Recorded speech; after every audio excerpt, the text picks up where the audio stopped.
ትዝታ ዘአራዳ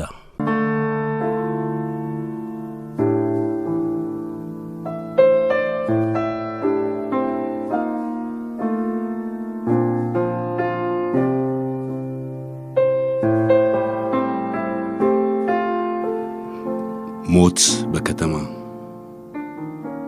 ከራስጌ ቆመ አያሞት መጣና ቀና ብያየሁት እሱም አስተዋለኝ እኔም አስተዋልሁት አንዲት አደይ ይዟል በግራጁ በቀኝ እጁ ግና የወየበ ረብጣ አለወትሮ ልብሱ ቅምዝ ይመስላል በለዴ ገርጥቶ ወይዋል ደግሞ መልኩ ለጋዋን አበባ ያዛትን በእጁ ቢጥላት እግሩ ስር በድንገት ጠውልጋ ጎንበስ ብልግዜና ያነሳት ብጠጋ መልኩ ተለወጠ ስሜቴም በዚያው ልክ ኩምትር ሽምቅቃል የቃጣውም እጄ እንዳረረጅም ማትሳት እንደገባ ሲሸበሸብ አይቶ ቀኝ እጁን ቀስ አርጎ ዘረጋው ወደኔ ግራ እንደተጋባኝ እሱም ገባውና ጭቁን ሳቅና አይኑን ጣል አረገ ቀድሞ ወደ ቀኙ ቀጥሎ ወደ ግሩ ያንን የቀኝ እጁን የወየበ ረብጣ ቀና አድርጎ አየና ሸብረክ እንደማለት አጎነበሰና አበባዋን አደይቱን በረብጣው ቢነካት ለመለመች ፈጥና እስከነካት ድረስ ትለመልምና ትጦልጋለች እጁን ሲያረቀና ኋላም ማነሳና ያዛት እንደቀድሞ ለምልማ እንደገና ቀጠለና ረብጣውን ጣለው አደይዋን ያዘና እጁ ላይ ስትከስም ከት ብሎ ሳቀና ረብጣውን ወዲያው ተጎነበሰና አፈፍ አርጎ አነሳው አደይዋን ጣልና በልዩ ፈገግታ ባመጣው ስልጣኔ በከበርቴ አታይ ባትሞኛ አስተኔ ቀኝ እጁን ቀስ አርጎ ዘረጋው ወደኔ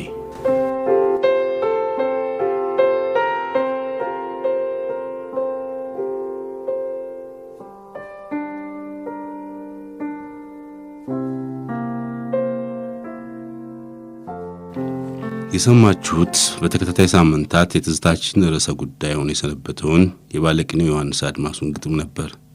ስለ ባለቅኔው ዮሐንስ አድማሱ ያሰናዳነውን ፕሮግራም ዛሬ እናጠናቅቃለን። ለዚህ ዝግጅት ዋቢ የሆኑን መዛግብት ስላመላከቱንና እንዲሁም ለመዛግብቱ ባለቤቶች በተለይም በባለቅኔው ሕይወትና ስራዎች ላይ የዲግሪ ማሟያ የጥናት ወረቀታቸውን ላዘጋጁት ለአቶ ኃይሉ ጀማነህ ከፍ ያለ ከበሬታ ያዘለ ምስጋና እናቀርባለን።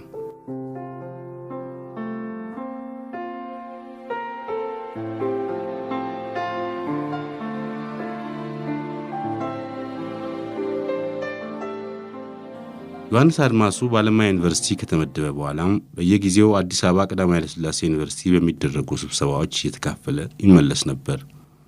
የተለያዩ ግጥሞችን መጻፉን ሳያቋርጥ ስለ ሀገር ስነ ጽሑፍ የሚያግዙ ጽሑፎችና ሂሶችን በጋዜጣና መጽሔት ላይ ያቀርብ ነበር።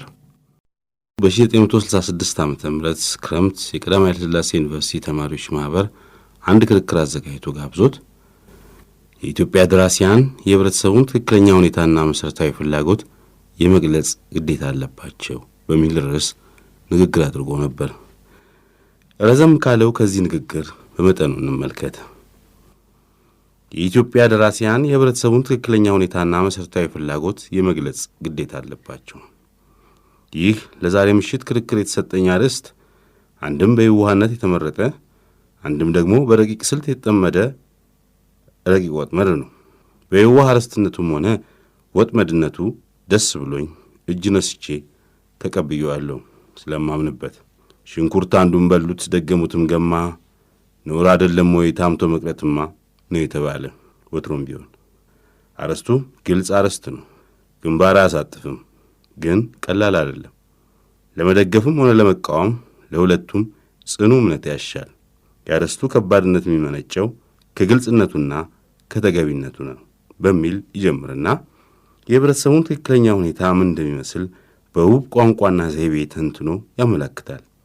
ሀገሪቱና ህዝቡ ያሉበትን የድህነት ሁኔታና በሀብታሙና ድሃው መካከል ያለውን የሰፋ ልዩነት፣ የመሠረታዊ ፍላጎትና የፍትሕ እጦት ከገለጸ በኋላ እንዲህ ይላል። ከዚህ በላይ የተዘረዘረውን እውነታ በየፍርድ ቤቱ ዘወትር የምናየው ትዕይንት የበለጠ ያተበዋል፣ ይመራል፣ ይዘገንናል። በአጭሩ ፍሬ ነገሩ የኢትዮጵያ ኅብረተሰብ የምጣኔ ሀብት ይዞታ የፈጠረው የኑሮ አይነት እዚሁ ላይ ከተነደፈው የባሰ ነው።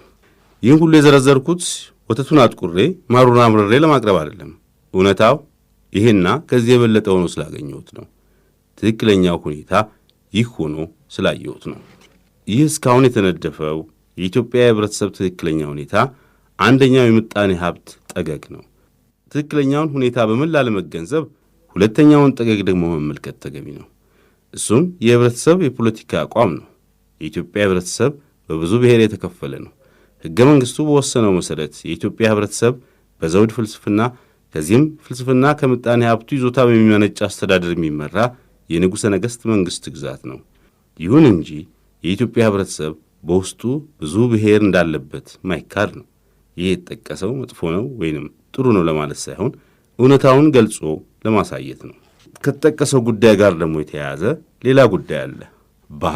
ባህል ቋንቋን፣ ሃይማኖትን፣ ወግና ሥርዓትን፣ ልማድን የሚያጠቃልለው ትርጓሜ ባህልን ብንመለከተው ወይንም ከአንዱ ወደ ሌላ ሊተላለፍ የሚችለው ዕውቀት ወይንም አእምሮ ብለን ብንፈታው ኢትዮጵያ በርከት ያሉ የባህል ብሔሮች ያሉባት አገር መሆኗን እንገነዘባለን። ከዚህ በላይ በጠቅላላ በተዘረዘሩት ፍሬ ጉዳዮች የሚመነጩ ቅራኔዎች አሉ። ቅራኔዎቹን መረዳት የኢትዮጵያን ኅብረተሰብ ትክክለኛ ሁኔታና መሠረታዊ ፍላጎት መገንዘብ ነው። ዛሬ በኅብረተሰብ ውስጥ ስግው ሆነው የሚታዩት ወይንም የሚገኙት ቅራኔዎች የሚቀይሱትን ጎዳና መተንበይ ባይቻልም ጎዳና መቀየዱን በልቦና መገመት እንችላለን። አንድም ሆድና ጀርባ፣ አንድም ሰምና ፈትል ሊያደርግ የሚችል ጎዳና። ቅራኔዎቹ ብዙ ናቸው፣ ኃይለኞች ናቸው። የሚከፍቱትን ጎዳና አናቅም። ኅብረተሰቡ ትክክለኛ ሁኔታ እንደዚህ ከሆነ ከዚህ ሁኔታ የሚመነጭ አዲስ እውነታ ሳይገኝ አይቀርም። ያንን ከእነዚህ ቅራኔዎች ሊመነጭ የሚችለውን እውነታ የኅብረተሰቡ መሠረታዊ ፍላጎት ብለን እንሰይመው እንችላለን። ምናልባት መሠረታዊ የሚለው ቃል ሳያሞኘን አይቀርም። እጅግ የተወሰነና ጠባብ ነው፣ ወይንም በጣም ሰፊና የሚያሻማ። በጠባቡ የተመለከትነው እንደሆነ መሠረታዊ ፍላጎት የምንለው እንጀራውን፣ ውሃውን፣ ጨርቁን፣ ጎጆውን ይሆናል። እነዚህ ክፉኛ መሠረታዊ ናቸው። ይብዛም ይነስም መላ የኢትዮጵያ ሕዝብ እነዚህን ያገኛል። በቀን 3 መብላቱ ቀርቶ በ3 ቀን አንዴ ቢሆንም የሚበላው፣ በሳምንት አንዴ ሳይሆን በዓመት አንዴ ዕርቃኑን የሚሸፍንበት ቢያገኝም የሚንፈላስስበት መከዳ ሳይሆን ጎኑን የሚያሳርፍበት አያጣም። እንደዚህ መሆን አለበት ማለት ሳይሆን ግዱ ያስገድደናል። በዛሬው በ20ኛው ምዕተ ዓመት የኢትዮጵያ መሠረታዊ ፍላጎት ስንል ይህን ማለታችን አይመስለኝም። የኑሮ ይዞታ ውስጣዊ ጥራት የሚያገኝበትን ስልት ማለታችን ነው። በኅብረተሰቡ ውስጥ እኔነትን ጨርሶ ሳያጠፋ እኛነቱንም ጨርሶ ሳይደመስስ፣ እኛነቱ እኔነቱን ሳያፍነው፣ እኔነቱን እኛነቱ ሳያስንቀው፣ እኔነቱ እኛነቱን ቀድሶ፣ እኛነቱ እኔነቱን ባርኮ፣ ሁለቱ ታርቀው በፍቅር በአንድነት በክብር የሚኖሩበት ኅብረተሰብ ለመፍጠር ነው። ሥጋዊ ፍላጎቱ አርክቶ መንፈሳዊ ምኞቱን አርክቶ መንፈሱን በሥጋው ሥጋውን በመንፈሱ አድሶ የሚኖርበት ኅብረተሰብ ለመውለድ ነው። መሠረታዊ ፍላጎት ፍርሃትን፣ ስጋትን፣ ሰቀቀንን፣ ሮሮን አጥፍቶ በፍርሃት ፈንታ ልበ ሙሉነትን፣ በስጋት ፈንታ እረፍትን፣ በሰቀቀን ፈንታ እፎይታን፣ በሮሮ ፈንታ ሐሴትን የሚተካበት ኅብረተሰብ ለመፍጠር ነው። አንድነቱን በልዩነቱ አስጊጦ ልዩነቱን በአንድነቱ ቃኝቶ ለመኖር ነው። ከእንደዚህም አይነትም አንድነት የሆነ አነዋወር የፈለቀውን የሕይወት ዝማሬና ቅኔ እየሰማ ዘምሮ ተቀኝቶ ለመኖር ነው። የሰው ልጅ ጸጋውና ክብሩ፣ ሰውነቱ መከበሩ፣ የሰው ልጅነቱ መታወቁ እከሌ ተከፋ ሳይባል በዚህ ጊዜ ነው፣ ያን ጊዜ ነው ሰው በአገሩ ቢበላ ሳር ቢበላ መቅመቆ ይከበር የለም ወይ ሰውነቱ ታውቆ የሚለው ግጥም እውነተኛውንና የበለጠ ዋጋውን የሚያገኘው። ይህ ሁኔታ ይህ መሠረታዊ ፍላጎት ካልተፈጠረ ካልሰመረ ግን እንጉርጉሮ ቦምብም ወረወሩ መትረየስ ደገኑ አሉ በርከክ በርከክ አውሬ መስያቸው ከሰው መፈጠሬን መካከል ያለው ግንኙነት በጣም አስቸጋሪና የተወሳሰበ ነው። ኅብረተሰቡ ከድሃ ከሀብታም ልዩ ልዩ አስተሳሰብና ፍላጎት፣ የተለያየ ዕውቀትና ችሎታ፣ የተዘበራረቀ ደረጃ ስሜትና አስተያየት ካላቸው ከብዙ አይነት ሰዎች የተሠራ ነው። ኅብረተሰቡን የሚነካው፣ የሚያናጋው፣ የሚያስተባብረው፣ የሚነጣጥለው ብዙ ኅብር ያለው ጉዳይ አለ። ከሁሉም በላይ ከፍ ብዬ ለማመልከት እንደሞከርኩት በየትኛውም ሀገር በየትኛውም ዘመን የማንኛውም ኅብረተሰብ ቅርጽና መልክ የሚመነጨው በዚያው በዘመኑና በቦታው ገኖ ከሚሠራበት የአመራር ስልት ነው። የከያኒው ሥራ ሁሉ የአንድ ነገር ውጤት ነው። ከዓለም ጋር ያለውና የነበረው ግንኙነት፣ በሞትና በልደት መካከል ያለው ዓለም። የደራሲው ጥላቻና ፍቅሩ የሚመነጨው ከዚህ አካላዊ ገጠመኙ፣ ከአካላዊ ገጠመኙ ከሚመነጨው መንፈሳዊ ገጠመኝ ነው። የኪነት ፍሬ ነገር፣ ጥሬ ነገር፣ ይህ ሁሉ የሚገኘው ከዓለም ውስጥ ነው። ደራሲው ለጽሑፉ የሚያስፈልገውን ጥሬ ነገር ሁሉ የሚያገኘው ካለበት ከኖረበት ኅብረተሰብ ውስጥ ነው። ከኅብረተሰቡ ውስጥ ነው አንባቢዎችና ደራሲዎቹ የሚገኙ።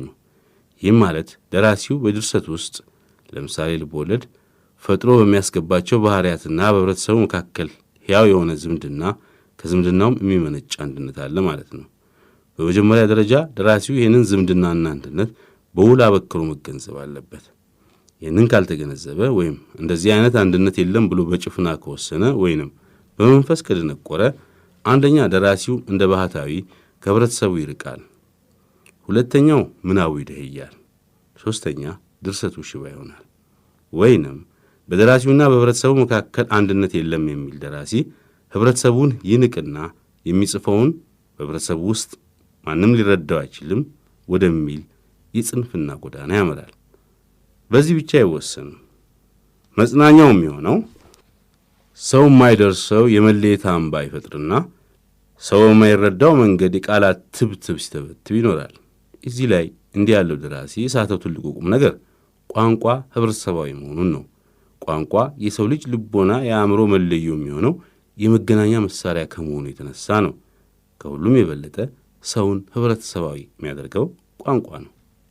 የደራሲውም ሆነ የኅብረተሰቡ ገጠመኝ ከመተላለፉ በፊት መቀረጽ አለበት። የሚቀረጸው በቋንቋ ነው። የኪነት ሥራዎች ሁሉ በተለይ ስነ ጽሑፍ የግንኙነት ተግባሮች ፍጹም ምሳሌ ናቸው። ስለሆነም አንድ ደራሲ የዘመኑን ወረራ፣ የትውልዱን ድምፀት፣ የስብዕናን ሉዓላዊ ድቀት ማሳየት አለበት። ይህንም ያከናውነው የተለየውን ወይንም ልዩም የሆነውን ሁሉን አቀፍ የሆነውን በማስተባበር ነው። እንግዲህ በደራሲውና በኅብረተሰቡ መካከል ምን አይነት ዝምድና ግንኙነት አለ ብሎ መጠየቅ በደራሲውና በእውነታ ብሎም በእውነት መካከል ዝምድና ግንኙነት አለ ብሎ መጠየቅ ነው። ወይንም በደራሲውና በኅብረተሰቡ መካከል ዝምድና ግንኙነት አለ ብሎ ማስረገጥ በደራሲውና በእውነታ ብሎም በእውነት መካከል ዝምድናና ግንኙነት አለ ብሎ ማስረገጥ ነው። የደራሲው ዓላማ የሰው ልጅ ከሆነ በዘመናችን ያለውን ኑሮ ውስጣዊ ጥራት ፈልጎ ለማግኘት ከሆነ መሠረታዊ የሆኑትን ልዩነቶች እንደ ወንጠፍ ትለይቶ ለማመልከት ከሆነ ውስጣዊው በአፋዊ፣ አፋዊው በውስጣዊ እንዲታይ ሰዎቹን በሁሉን አቀፍ ደረጃ አተኩሮ ለማየት ከሆነ ደራሲው በኅብረተሰብ ውስጥ ገለልተኛ ባህታዊ ሆኖ ሊቀመጥ አይችልም። እርግጥ የሥነ ጽሑፍ ፋኖ ሊሆን ይችላል። ምናልባትም ባለንበት ኅብረተሰብ ውስጥ ለመመነን ሊገደድ ይሆናል። ይሁን እንጂ ደራሲው መሠረታዊ የሆኑትን ልዩነቶች ለይቶ ጠቁሞ ለማመላከት ከእነዚህም ልዩነቶች ሊመነጭ የሚችለውን አንድነት ለመቀየድ ከሆነ ቅራኔዎቹን በራእይ መልክ ማሳየት አለበት። በአንድ ሰው ጠባይ ውስጥ ያሉትን ቅራኔዎችና ከእነዚሁ ጋር እንደ ድርና ማግ የተወራረሱትን በውጭ ያሉትን ቅራኔዎች። በዚህ ስልት ነው ደራሲው ዘወትር የሚታየውን ሐዘንና መከራ፣ ሳቅና ለቅሶ፣ ደስታና ሐሴት፣ በቁመና መሞት፣ በሞት ሕይወት ማግኘት ምን ማለት እንደሆነ ውስጣዊ ትርጉሙን ተገንዝቦ በድርሰት ውስጥ ሕያው አድርጎ ለመፍጠር የሚችለው። በአንድ ሰው ውስጥ ያሉትን ውስጣዊና አፋዊ ቅራኔዎች ሲረዳ ነው ፈሪነትን፣ ጀግንነትን፣ ጥልቀትን፣ ጉላንጆነትን፣ ልዝብነትን፣ ብቸኝነትን፣ ሰብቅን፣ ቅንነትን፣ ንዝላነትን፣ የዋህነትን መገንዘብ የሚችለው አባዩን ከነባዩ መለየት የሚችለው። እነዚህ ጠባዮች ሁሉ ከነግሳቸው ከነግሳንግሳቸው የሚመነጩት በኅብረተሰቡ ውስጥ ካሉት ቅራኔዎች እንጂ እንደመና ከደመና አይወርዱም። ያለንበት ሕይወት፣ የምንሳተፈው ኑሮ ቅራኔዎች የሚፈጥሯቸው እንጂ። በዚህ ምክንያት ነው ደራሲው ገለልተኛ ሊሆን አይችልም የምለው፣ ንቁ ተሳታፊ እንጂ። ይህ ሁሉ ስለተባለ ደራሲው መስበክ አለበት፣ ሰባኪ መሆን አለበት ማለት አይደለም። የደራሲው ግዴታ በመስበኩ ወይም በማስተማሩ አይፈጸምም፣ እንዲያውም ይሻሽራል። ደራሲው የስብከትን ሥራ ለሰባኪው መተው አለበት።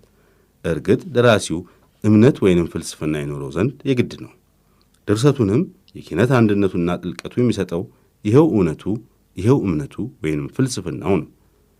ይሁን እንጂ የደራሲው የግል እምነትና አስተያየት በድርሰቱ ውስጥ እንኳን ጎልቶ መሰማት ጎልቶ መታየት ቀርቶ የሕልም ያህል እንኳን መገለጥ የለበትም።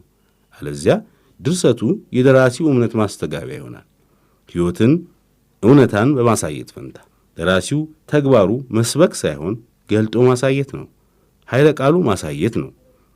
ታላላቅ የሚባሉት ደራሲያን ሁሉ ያደረጉት ይህንኑ ነው።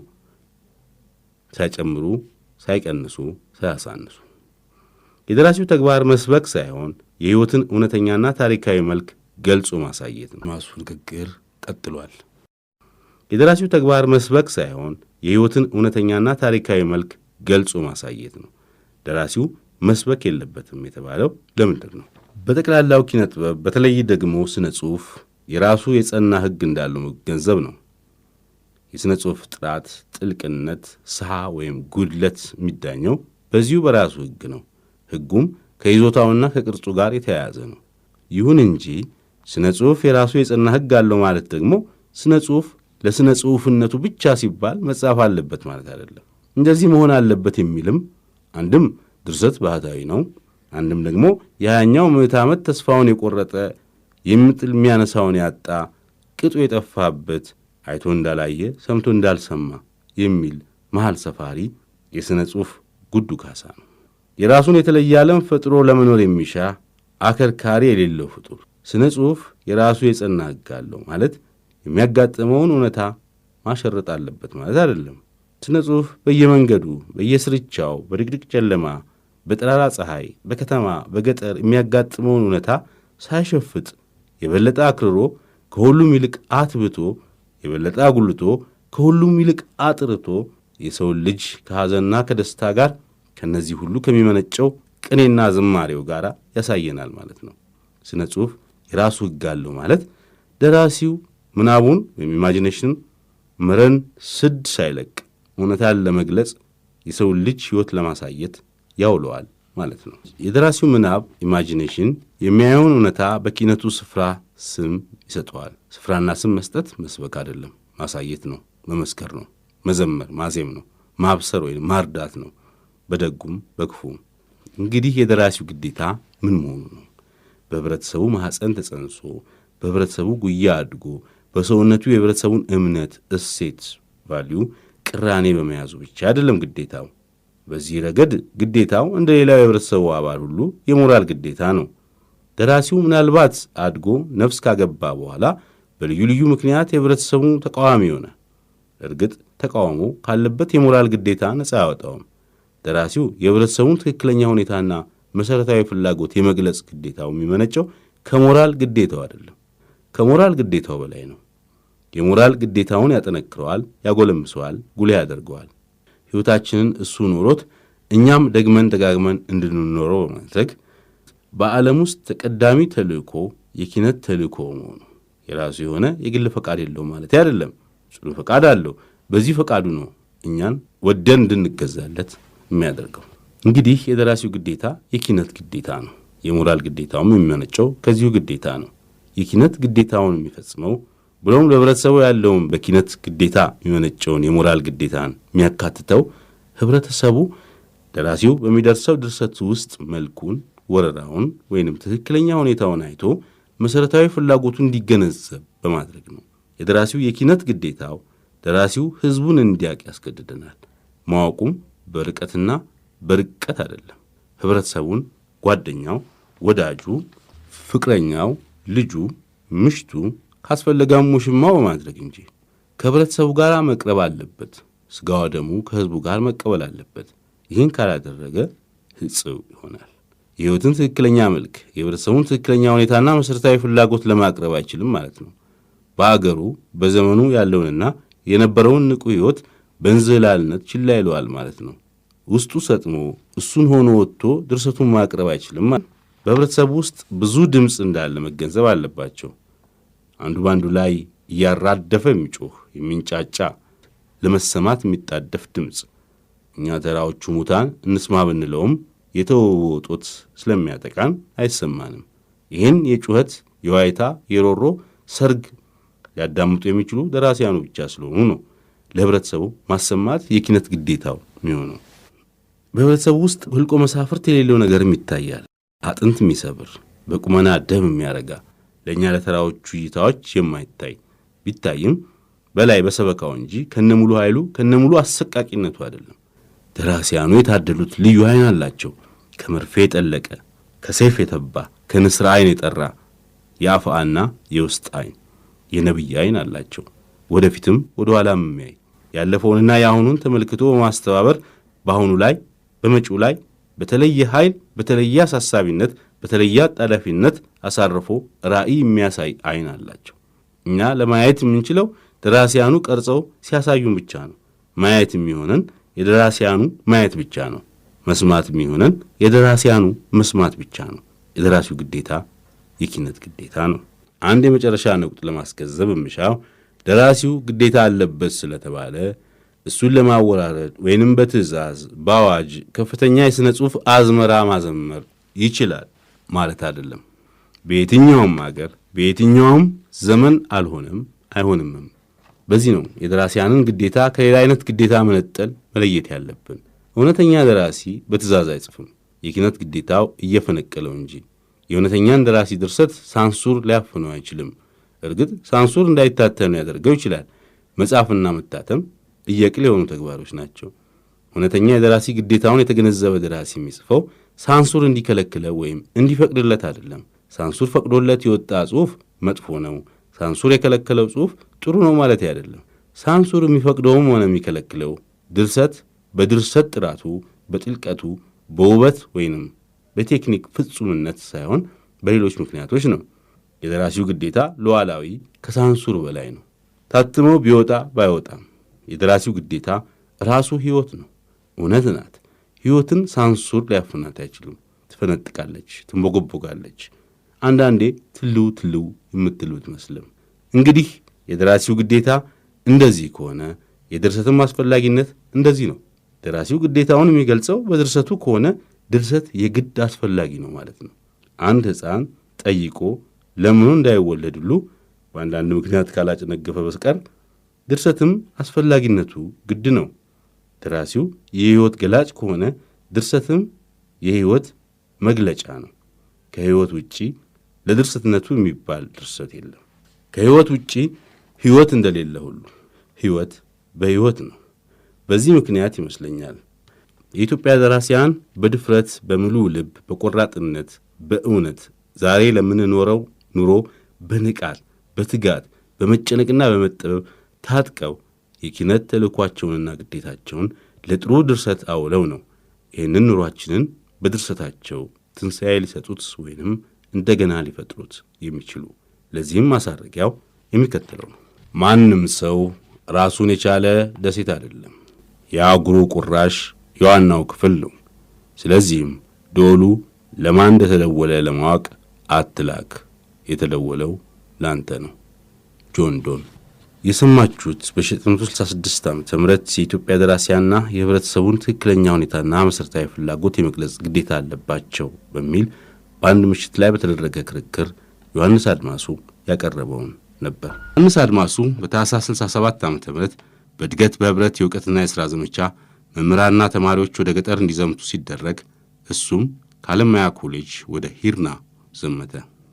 በዘመቻ ጣቢያው ሰኔ 1 ቀን 67 ዓ.ም ለገበሬዎች ንግግር እያደረገ እያለ ራሱን ስቶ ይወድቃል። በነጋታው ሰኔ 2 ቀን እንደምንም ካልጋው ተነስቶ ህመሙን ነክሶ ገበሬዎችን ሲያነጋግር ዋለ። ሰኔ 3 1967 ዓ.ም ግን ህመሙ እየጠናበት ስለሄደ ከዘመቻ ጣቢያው ወደ አሰበ ተፈሪ ሆስፒታል እየተወሰደ እያለ ከምሽቱ 4 ሰዓት ከ30 ሲሆን በመንገድ ላይ አረፈ። ይህ እጅግ በጣም ጥልቅ የሆነ የሥነ ጽሑፍ ፍቅርና ችሎታ የነበረው ለድሃና ለተበደለ ተቆርቋሪና ተከራካሪ የነበረ አንደበተ ርቱዕና የተባበር የነበረው የዘመናችን ተወርዋሪ ኮከብ ሰኔ 4 ቀን 1967 ዓ.ም አስከሬኑ አዲስ አበባ ከመጣ በኋላ ሰኔ 5 ቀን 1967 ዓ.ም በደብረ ሊባኖስ ገዳም ሥርዓተ ቀብሩ ተፈጸመ።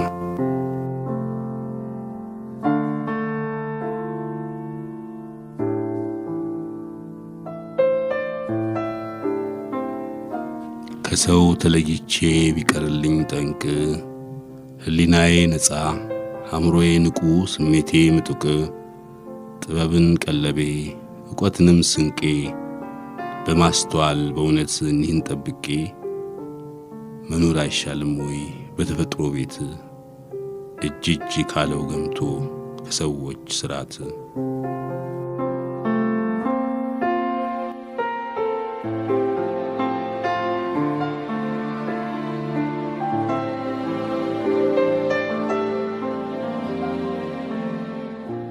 በዘመኑ በርከት ያሉ ግጥሞችን የምርምር ጽሑፎችን አጫጭር ልቦለዶችን የሂስ መጣጥፎችን የትርጉም ሥራዎችንና አንዳንድ ቲያትሮችን የጻፈውና አያሌ ውጥን ሥራዎችን ጀምሮ የነበረው ታላቅ ባለቅኔ ከነዚህ ሥራዎቹና ከሚቆረቆርለት ሀገርና ህብረተሰብ ተለይቶ ያለፈው ገና የ38 ዓመት ጎልማሳ ያለ ነበር። ምን ነው ጥቂት ዘመን ኖሮ ቢሆን በማለት በቅርብ የሚያውቁት አስተማሪዎቹ ተማሪዎቹና ወዳጆቹ ይህ ነበረ ቦታው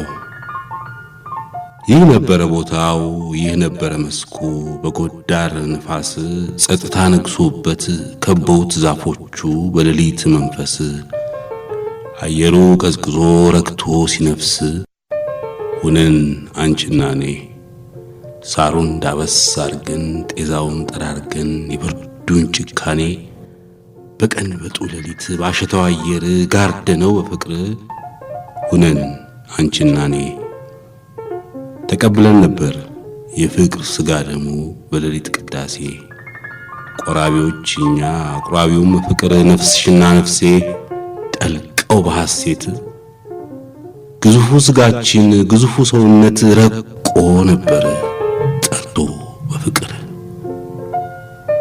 ይህ ሁሉ አለፈና እንደሌላው ሁሉ እርቃኑ ስሜቴ በጦት ተንዘራጋ። ሕይወት ምን ብቻ አለው የትዝታ መንጋ እባክህ ንፈስብኝ እስኪ ልዝቡ ንፋስ ቀስቀስ ያረከኝ ትካዝ መከራዬን አንሳላት እባክህ ከዚች ከኔ ነፍስ አቤት ደስ ማለቱ አቤት ስታረካ ቀስቀስ አርገስት ነፍስ የረፍት የጥታ የሰላም በረካ እባክህ ንፈስ የጋለ መንፈሴን አድርገው ለሰስ የጉብታ ሜዳው የመስኩ ንፋስ እባክህ ንፈስ። ነፍሴ ሸረር አለች ትንሽ ቀለላት የትዝታ ጣጣ ያቆረቆዛት የመለየት ጣመን ውስጧን ያዛዛት ነፍሴ ሸረር አለች ትንሽ ቀለላት በመንፈስ ጸጋ በረድ ቀስቀስ ባለው ስትባርካት ከቶም አረጋዊ ያውቃል መለባኘት ይሰጣል ቡራኬ ያውቃል ማጽናናት ቀስቀስ ያረገ ያጸናል ሕይወት